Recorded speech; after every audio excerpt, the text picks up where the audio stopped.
that you are enough to be who you want to be. And to create what you want to create, you have to make sure that beyond the intention that you put out there, you put action to support the intention.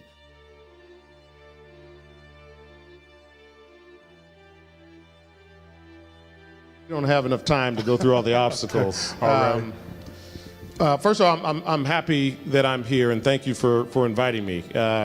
It's always a wonderful opportunity to spend time with your community, to just share thoughts, ideas, in some cases experiences that might be helpful to others of you, as you go on your journey. I mean, I am still on my journey, as you could all well imagine. And to some degree, I just recall many conversations I had when I was, 5, 6, 7, 8, 10, 15, 20 years old, with people with gray hair like I have now. And I kind of half listened, but sometimes the half listening actually imparted something that made a big difference later on in my life.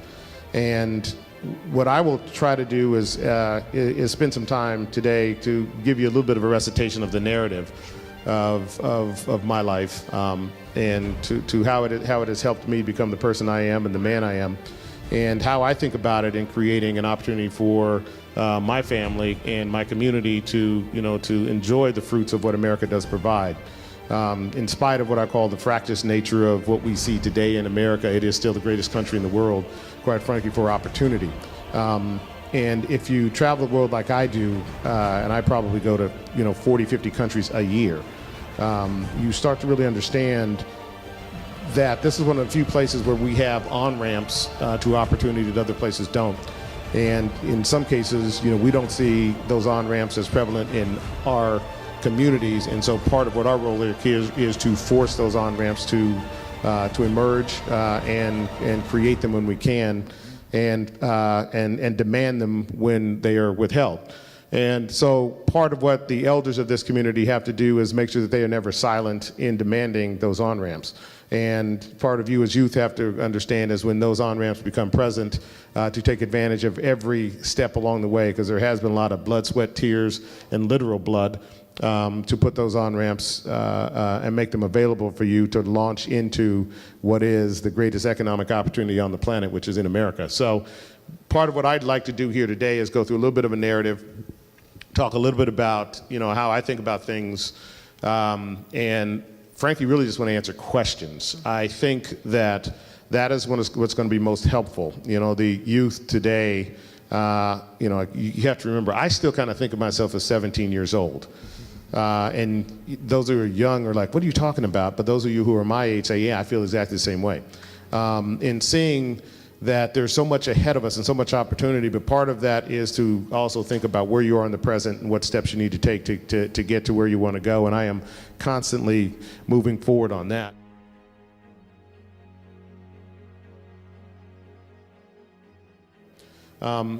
Let me give you a little bit of background and history. I grew up in Colorado. I'm the 4th generation in my family from Colorado. We've been there since the 1860s. Half of us were marched out there unwillingly in the 1860s. The other half kind of migrated up from Texas and parts of Kansas in that period of time, and we settled in this little town called Pueblo, Colorado, which, as you can imagine, there weren't very many of us there as African Americans. But one of the things you learn when you grow up in a place like Denver, Colorado, and is that the strength of your community is critically important in terms of helping you understand, A, who you are, B, how to get to where you want to go. I come from a long line of educators, school teachers, and in some cases they found themselves with the highest level of education. Both of my parents had what we called, doctorates, EDDs in education. Hard fought, hard won, in the 60s and the 70s, as you can imagine. And I remember being in elementary school when I was probably 6 or 7 or 8 years old, where they were actually first starting to desegregate the school system. Prior to that, it was segregated. All the black kids went to black schools and white kids went to white schools, and that's what it was. My father was actually a principal at the neighborhood school, which was literally 6 blocks from my house, but they decided to desegregate, so I had to now get on a bus and travel about 45 minutes to go to school every morning, which means we got up at 5:45 in the morning. I had to go clean up my dad's car, my mom's car, all that happy stuff, and then get to school. Now, the interesting thing about that was once I was at school after about 2 or 3 years, and these kids who didn't look like me figured out that I wasn't that bad of a person, I every now and then got invited to their homes for like a birthday party. And when I went to those houses, I found out their houses were a lot bigger than mine. They had nicer stuff than we had. They had better cars than we had. And when I actually found out what their parents did, their parents actually were no more educated than my parents. In fact, they were a lot less educated than my parents. And so the conundrum in my mind was my parents always told me, get a great education. And that was an important part of life. And I said, okay, great. But then I looked and said, well, you guys have this great education, but yet we live worse off than they do. And that's when it hit me for the first time, how in America, education is not enough, especially for us as African Americans. You also need to have access to the economy. And so as I'm now going from elementary school to middle school to high school, I started to actually think about, well, what is access to the economy? Why did they live in that great house? And their father is a contractor, but owns his own contracting business. And yet down the street, I had a friend, his father worked for a contractor, but didn't own his own contracting business. They lived near us. And when I looked at that, I said, part of what has to happen, and in my mind was I wanted to become a business owner. And that was early on. So literally, I started my first business when I was probably 9 or 10 years old. I was selling golf balls and I, cut grass. I did all those sorts of things because the fact of the matter is I actually didn't like wearing my brother's clothes until I was 14 years old. I wore hand-me-downs basically until that period of time. And I don't know if any of you have experienced that, but kids can be cruel in some respects, but part of that also hardens you to help you understand and help you to reach some of your goals. And part of my goal was to be part of an economic class in America where I could buy my own clothes, the ones I wanted, and buy the shoes that I wanted, and go the places I wanted. And one of the advantages of, again, having parents who wanted me to read and forced me to read, I got a chance to read a number of things. And one of the things that inspired me early in my life was actually, believe it or not, the James Bond novels. Because as I read them, they took me and transported me to places that I had no idea actually really existed. And if you've ever seen any of those movies, they characterize them in these movies, and I was like, wow, this is pretty terrific. I want to figure out a way to actually get to that place. And that is part of the impetus behind me working hard and also driving myself to go figure out how to create an opportunity that I could actually make big and lasting and have an impact. And so as I then started going into high school, computers were just now getting introduced in our economy. And I heard about this place called Bell Labs where they invented the transistor. And they had a Bell Labs in it was outside of Denver, but in the state. And I called the human resources director when I was a junior in high school. And I said, hey, I'd like to get a job at Bell Labs. And I said, do you have summer internships? And they said, well, if you're between your junior and senior year in college, we have internships.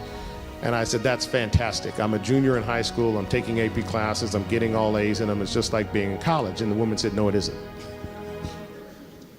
And I called that human resources director every day for 2 weeks. And this is in the month of January. And she stopped taking the calls after the second day. But I left a message every single day for 2 weeks. I then called her every Monday for 5 months. And finally, I got a call back in June. And she called and she said, hey, listen, and she called, my dad happened to be home at the time. And he said, hey, this woman from Bell Labs called you and said she'd like you to call her back. I'm like, wow, okay. So I called her back. She said, listen, a student from MIT didn't show up. And I'm not guaranteeing you anything, but we have an extra slot for the summer. So why don't you come and let's interview you and, we'll see what happens. So of course, I get the one suit that I owned and put it on and the one white shirt that I had. And at the time, I bought my first car when I was 15, and my mom got mad and wouldn't let me drive it till I was 16.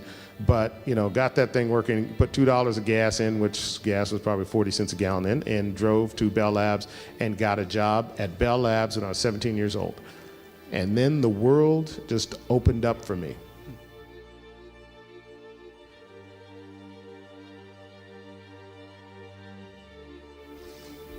You all have these things in your pockets, cell phones. I saw the first mobile phone over 30 years ago. The first video phone over 30 years ago in one of these laboratories. And I said, wow, this is where the world is going. And I have an opportunity to understand how these things are made, not just to consume them, but as I like to think about it, have an opportunity to upload into the economy and not download, right? Because if you're uploading, you're making money. If you're downloading, you are spending it and someone else is making it. And I got that experience when I was 17 years old, and I said, at that point, I knew that in the world at least I lived in, intelligence can create huge profits. And in fact, you can actually make more money being smart than you can being strong or fast. Okay? And so the importance of developing intellectual property cannot be underestimated. Because I want you to think about something. Intellectual property, no one else can take that from you. Point number one, if you manage it right. Point number two, it is constantly evolving and it actually takes no capital. If I'm going to go in the real estate business, it takes me a whole lot of money to go buy a building and get in the real estate business. Intellectual property, I just have to think through how it actually works and then develop it. And that's what really launched me on the path to saying, you know what? As good as I thought I was playing football and all those wonderful things, and my mom was a wonderful governor to my ambitions. She said, you're a far better scholar than you are athlete, which kind of hurt my feelings at the time. But she was absolutely right. And I started to turn my attention to what I call developing my mind. So from that, I now have what I call 3 sayings that we use and I drive in my kids and to help them think about life. And we have 3 rules, and I call them Dad's rules. And the first rule is you are enough. And I hope they realize, and hopefully I'll share this with you,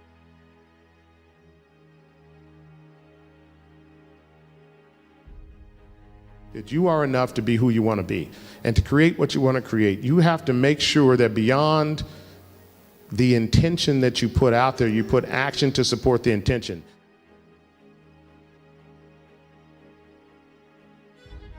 Don't say, I want to be a millionaire, but don't take the activities to do it. Or I want to be the best at something, but don't practice it. It's important to understand the you are enough piece is, put in the vision, have the vision of what you want to become, but you have to put consistent action behind that vision in order for that to manifest. And it has to be consistent.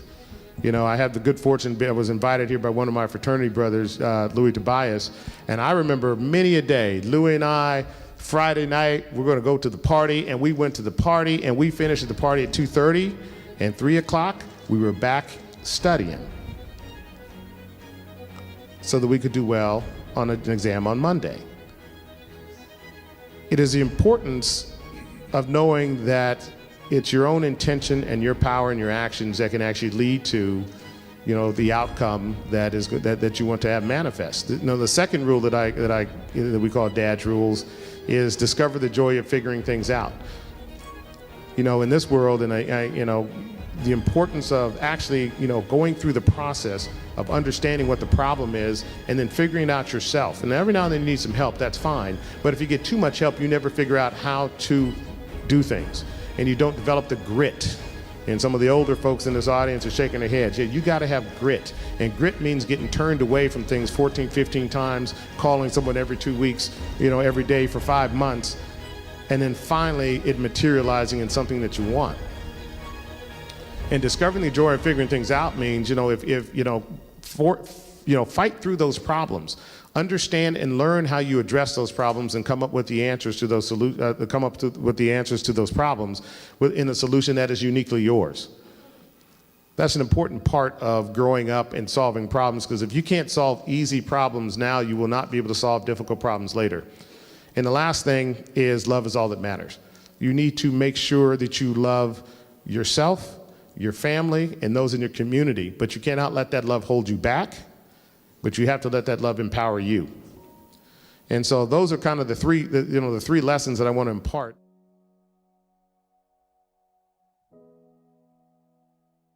Question around how much of it do I give to God? All of it.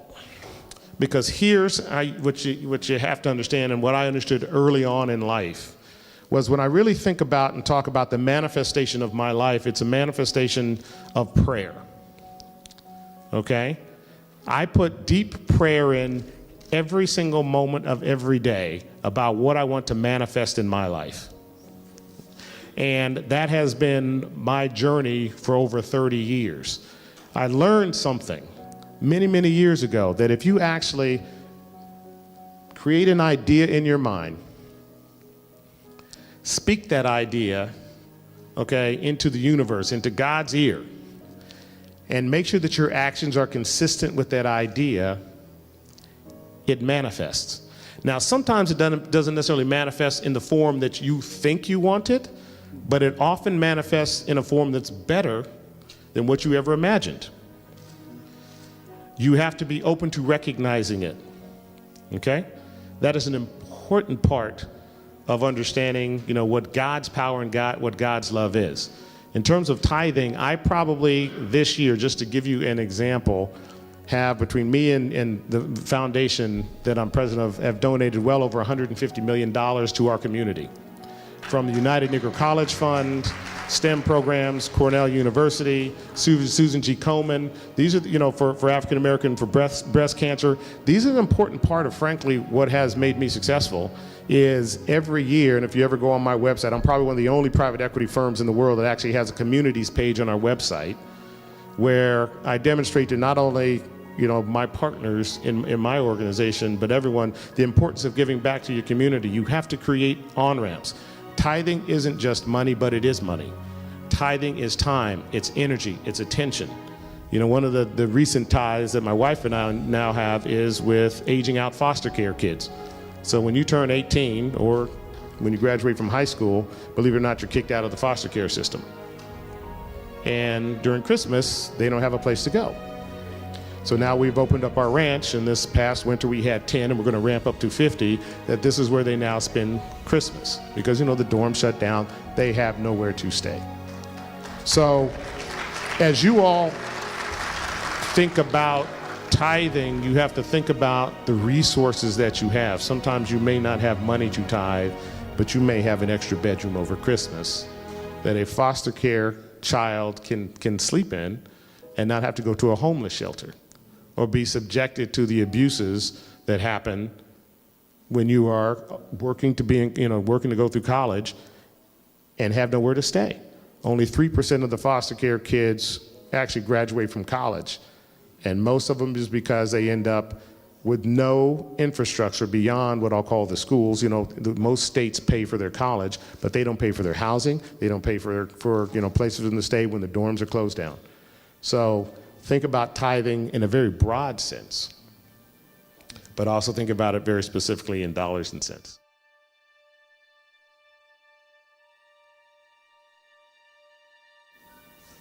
I actually grew up in a predominantly black neighborhood, but I ended up going to school in a predominantly white school, okay? So as you all can imagine, and I don't know, how it is in this school district, I was only of one. There were 3 African-American kids in my class from kindergarten, really first grade through 6th grade. 2 boys and 1 girl. So depending upon the semester, either I'm with the other boy or I'm with the girl. And there was only 2 of us in any one of these classes for the first, 5-6 years of my educational experience. What it teaches you is a couple things. One, it teaches you you're more alike than everybody else and you are different. Kids recognize that. Adults don't have the wisdom anymore to understand that. We focus on differences too much as opposed to how we're similar. Now, part of that also does, for me, it helped me understand that if I put the work and the effort in, I could get the same high grade as anyone in my class, no matter what they look like. And if I really applied myself, I could get the highest grade. And that's when you start to develop that sort of grit and understanding that it isn't a function of necessarily how you're viewed at its face, but the work you put in. And in some cases, even the work you put in isn't enough. In those are cases just need to understand that. And then you need to go drive through where it is enough. And that's where I get back to the you are enough.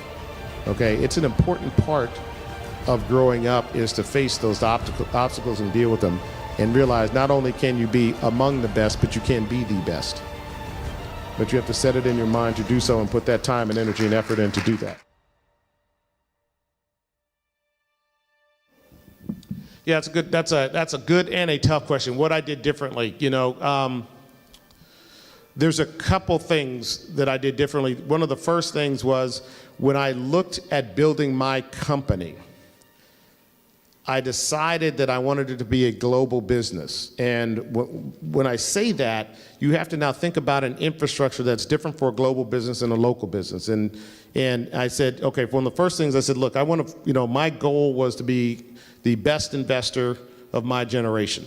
Period, end of story, full stop.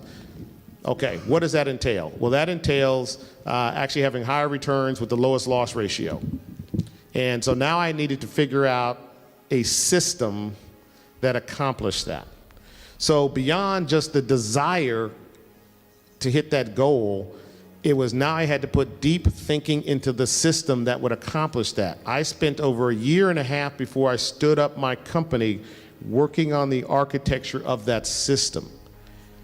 And it is now that system, now 16 years later, that I'm realizing the benefits of.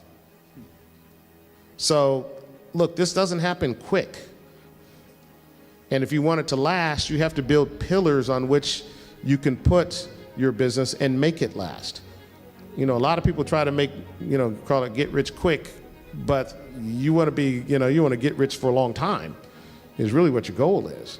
So build a business and an infrastructure that supports that, which means having, in all honesty, the right business ethics, okay, and finding the right people who understand exactly what it is that you're looking to accomplish, building the right infrastructure behind it, the right legal structures, and frankly, being uncompromising and unwavering in your standards. And, at the end of the day, you got to spend a whole lot of time doing it and executing and perfecting the model. So when I look at other private equity firms that started when I did, who were a fraction of our size with a fraction of the success, when I talked to those partners and listened to them, they had a completely different goal than I did, and they built their businesses different, and then we're relative to their goal. And it kind of gets back to your question, believe it or not, which is, how do you actually sit back and manifest it the way you want? Yeah, you got to think about what God's goodness does provide for you and manifest it the right way. And it has to be consistent with those goals. And guess what? That means a whole lot of time, energy, and effort you have to spend to support that goal through activities. That's very great. So 3 questions, or the 3 habits. The most important habit that I have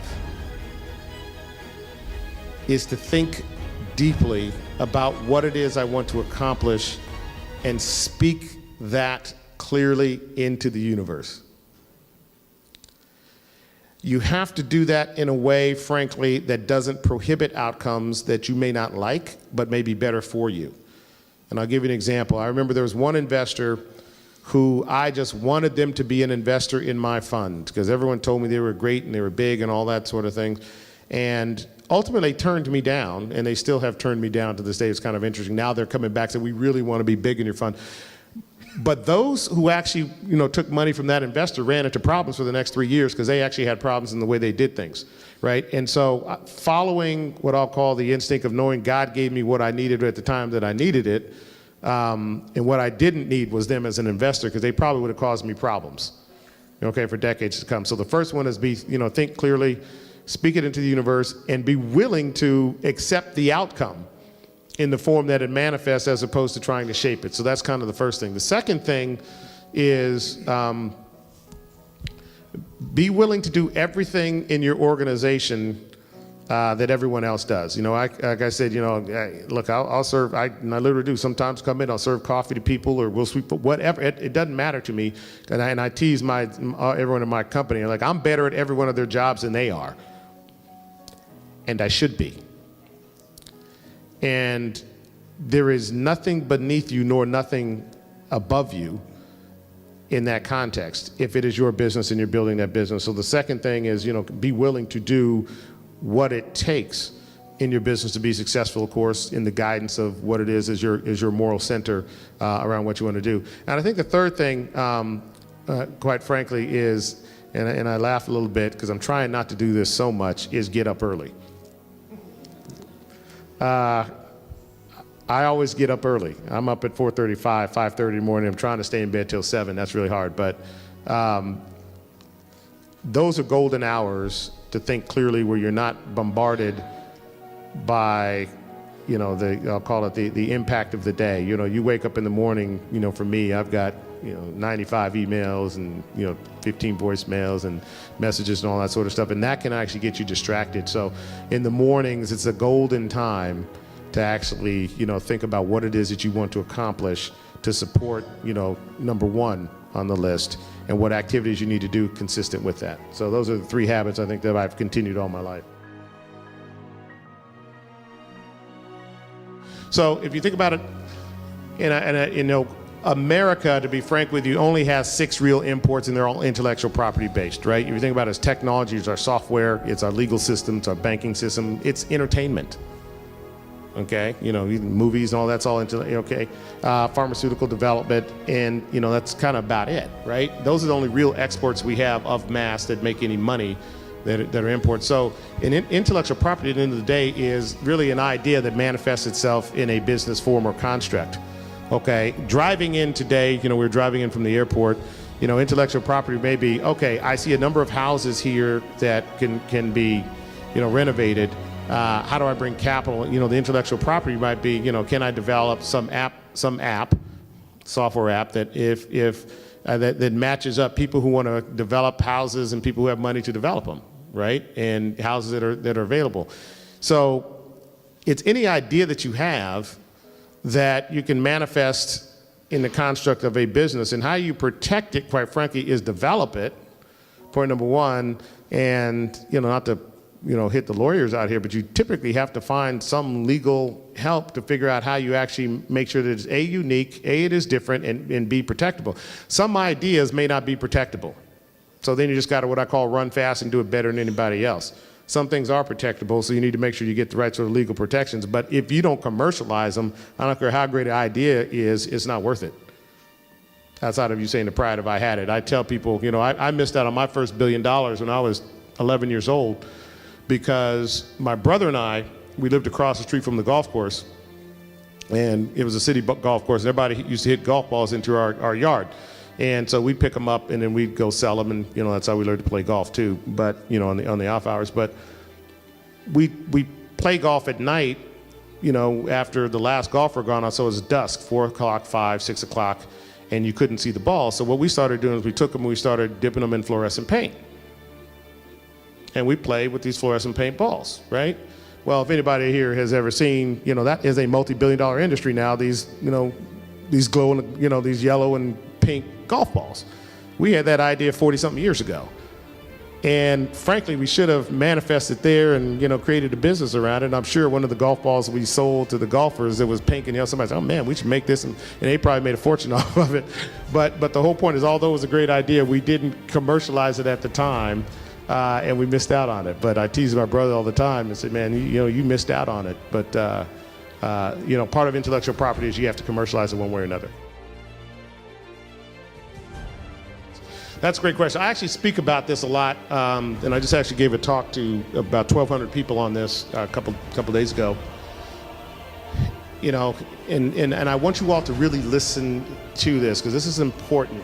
Software is the most productive tool introduced in our business economy in the last 50 years. When I was growing up, we bought airline tickets or checked in and out of hotels or managed, had a blood test done or, got a hotel reservation very differently than it's done now. It's all done through software.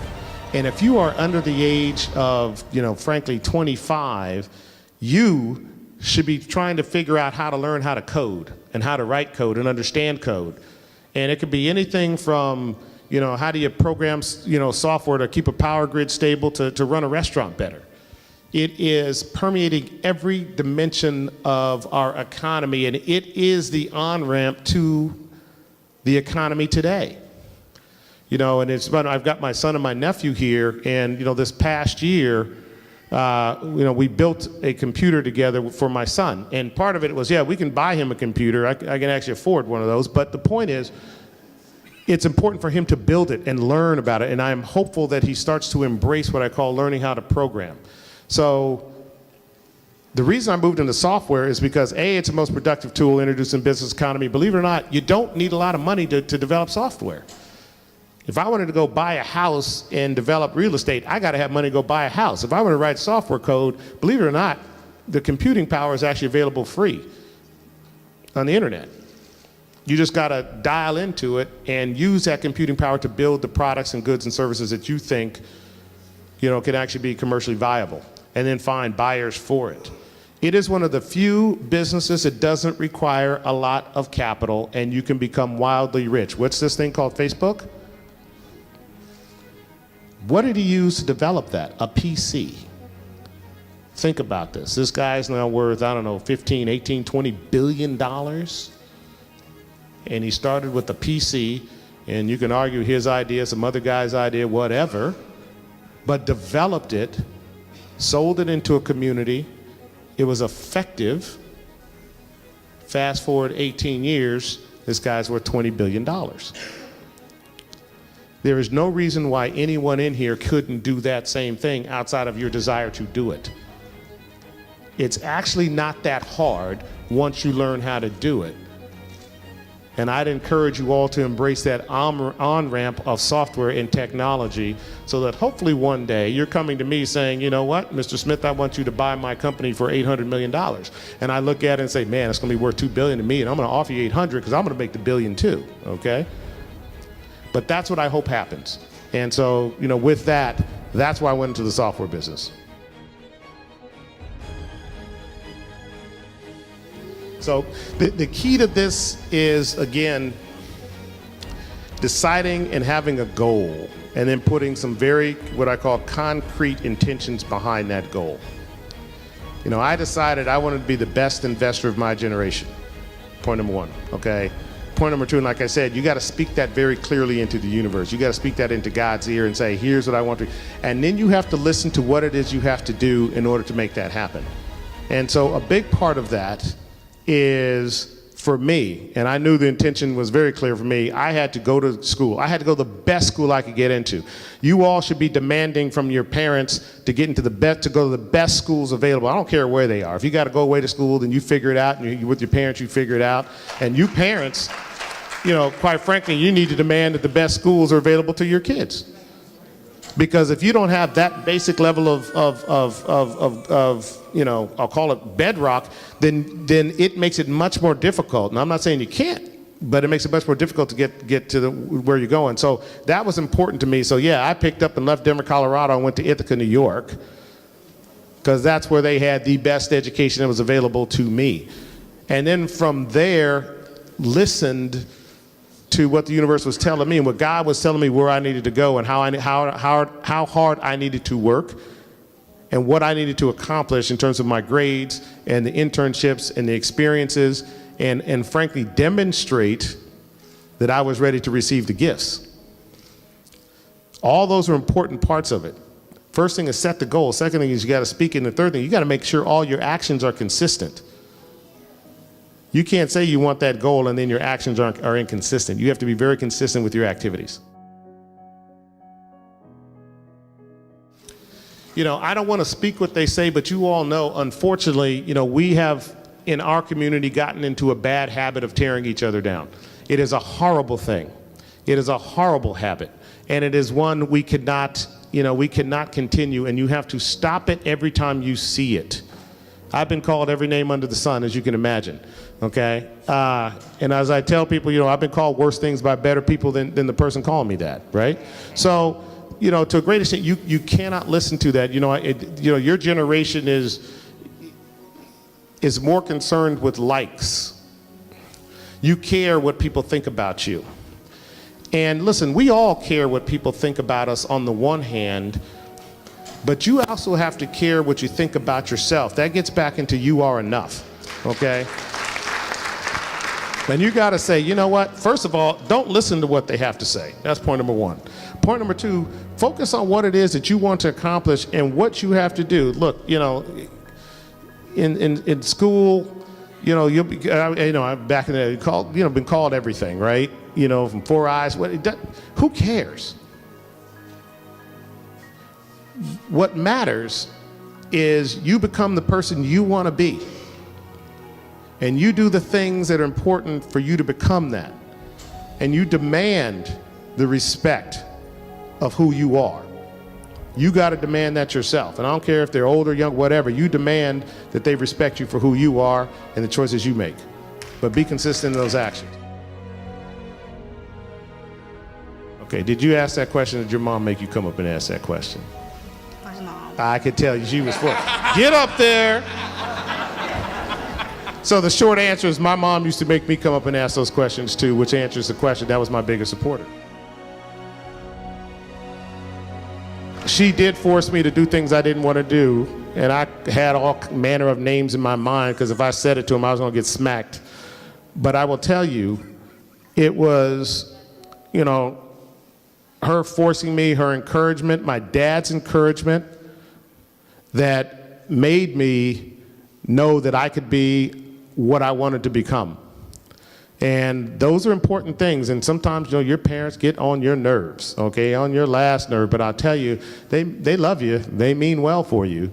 And you should listen to them a lot because every now and then they'll give you some advice that's just stupid. But I mean, I got to say that. It's true. I mean, my grandfather, I love my grandfather. I mean, he was a big... But I was working at a place, it was Kraft General Foods, and my granddad's, why would you ever leave that job? It's a good paying job. You're there, you get paid. Why would you ever leave? But you got to follow your heart too. Because I said, Granddad, there's this other thing that you don't know about called investment banking. And these people, he's like, well, look, grandson, if that's what you want to do, I support you in that.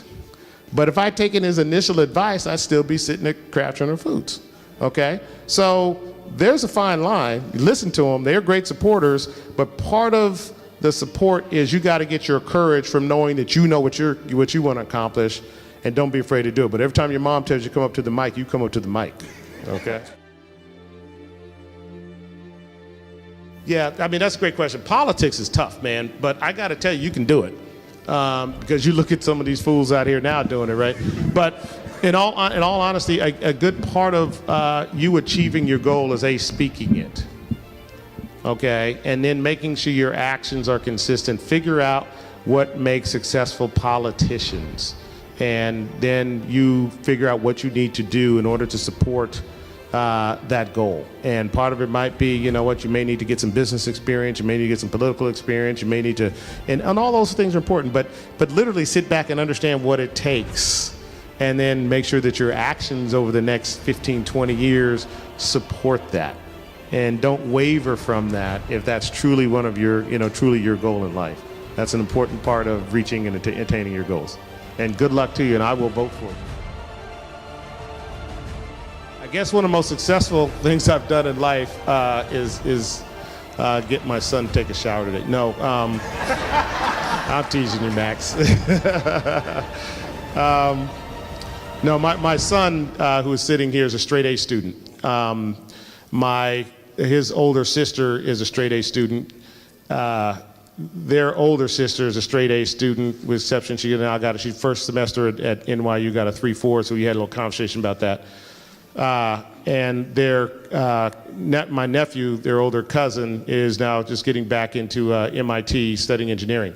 So when I think about what makes me most proud is to see that we as a family can educate our kids and get them launched into this economy and into this world in a way with the right values, with the right goals, and with any luck, because we got a few more years, a mindset of success and accomplishments that make them happy. And in all honesty, that's the thing I'm most proud of. Good question. I have always been this way. And I sincerely mean that. I always knew that I wanted to be a very successful businessman in America. And the journey up till now was all just trying to figure out how, and how to do it uniquely and in my way, and in a way that made me happy with who I was. So when I was your age, yeah, I wanted to be a successful business person because, to be frank with you, I didn't like wearing my brother's clothes. I wanted to buy my own clothes and wear my own shoes that I didn't have to put cardboard in the bottom of them. So that was an important thing when I was your age. And I have the great fortune now that I no longer have those worries. But it's all through hard work and dedication to craft in order to make that happen. Okay. So good luck. Any money? Long time. You know, I was talking to my wife the other day. She and the kids, we had dinner last night. I know the topic came up was when I made my first $1 million. And it has been 20 years when I made my first $1 million from today. And I used to have a little less gray hair. But I enjoyed every second of that journey, enjoy every second of this journey. That you are enough. Huh? That you are enough. Running your own race demands trusting yourself even when others don't. Because guess what? There are a lot of people, good people, people who love you, who trust you, and who you love and trust, who want the best for you. And you'll come to them with some ideas about what you want to do and how you want to do it, and they're going to say, that's crazy. Just like when I left my first engineering job at Kraft and I was telling my grandfather I was going back to business school, and he said, that's a great paying job, that's crazy. And when I finished business school and decided to join the tumultuous world of investment banking, my friends and my family spoke up with concerns about my sanity. And when I left Goldman Sachs right after we'd gone public to set up a private equity firm called Vista, my mentors and colleagues at Goldman Sachs thought I was crazy.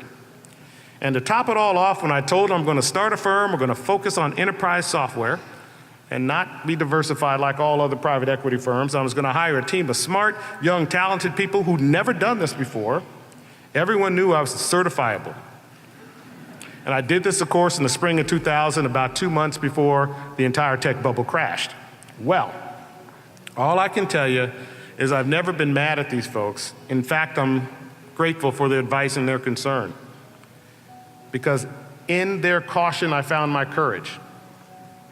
In their doubts, I found my resolve. And in their warnings, I found my voice and chartered my own journey. And I'm proud of the Vista story. We take risks, we do things differently, and we listen to our own voice. We run our own race, and it has worked. We are now considered to be the #1 private equity firm on the planet and have been so for the last decade. The first and foremost important thing about running your own race is dreaming big. And here I'm called back to my childhood when I was just starting elementary school. At that point in time, the Supreme Court had just ruled that public school districts could pursue desegregation by using forced busing to achieve racial balance in their schools. In fact, I started my own education as a first grader being bused to a school across town, even though my father was a principal at a school 5 blocks away. Although I was a live subject in one of the nation's most controversial legal debates, I frankly didn't know what the big deal was all about, because these kids who didn't look like me sure acted just like me. But desegregation was a big deal to my parents, and leaders of their generations knew that great change was in store, and it was the right thing to do. And they often met with resistance, and often violent resistance. But because of their struggle, their sacrifice, I received a great gift. And that's the gift to dream big. I knew my history. I remembered the pride of my mother telling about when she took me and my brother, brought us back to Washington, D.C., and held me as a 9-month-old during the March on Washington, when Martin Luther King laid out his dream for equal and harmonious meritocratic America. And dreaming big to me meant knowing my history, but not being bound by it. It meant harnessing the past to drive me into the future. It meant grounding myself in who I was and where I came from, so I could soar to become who I wanted to become. The sponsors of Robert Smith's career only did so after I demonstrated that I'm willing to make the commitment to my career. It's a two-way street. It's not just, oh, here's, the person you're going to sponsor, make sure that they get on good deals. No, it is, they see you in the office, you're grinding 100 hours, you're getting it done, you're making sure there's no mistakes, and if there is a mistake, you correct it. You're following up, you're reaching outside of your knowledge to go learn more. When you do that, sponsors are more than happy to then take credit for you. Okay, and that has been my experience, but it has all come through. You gotta demonstrate that that's who you are and that's your priority.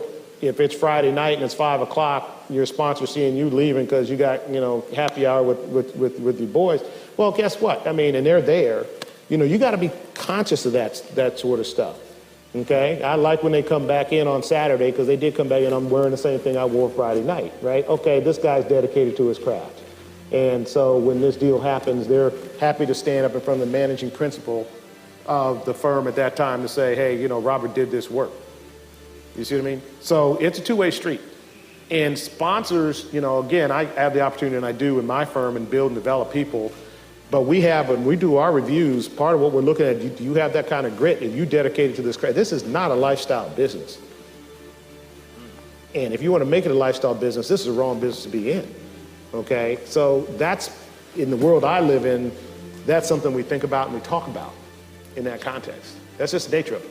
So we look for, again, I will sponsor those, and even my folks now who have not grown up with me in this business, I sponsored them because I saw them putting that level of effort and energy in 15 years ago, and guess what? They still do it today.